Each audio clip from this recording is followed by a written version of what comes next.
katagal ang processing timeline for the Spain Digital Nomad Visa. Daming akala, and even din ako when I started DIYing my application, na meron siyang fixed timeline. But definitely that is not the case. Just like the documents, this is a case-to-case basis sa paggawa ng timeline. So I urge you na be as organized as you are with your documents pagdating sa timeline, kung kailan kukunin, kailan ba dapat i-generate yung mga documents, and kailan makukuha yung documents. But definitely after doing 800 free consultations for the past year, I've figured out a couple of variables that you might find helpful. The first thing you need to figure out is ano ba yung mga documents mo and paano sila kunin. Step 2 is to figure out naman kung gaano kabilis or gaano ka-complicated i-order itong mga documents na to based on where you are living. Step 3 is to figure out ano yung mga documents na nag-expire and ano yung expiration date nila.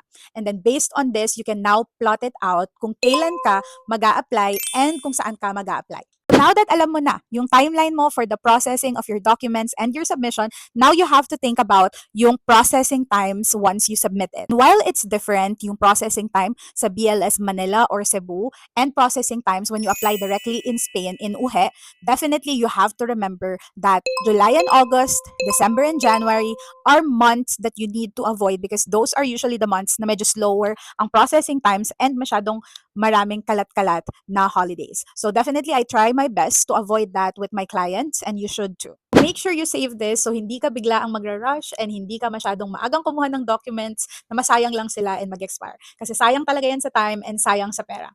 For more tips and tricks like this one, definitely give me a follow, and thank you so much for watching. Ciao!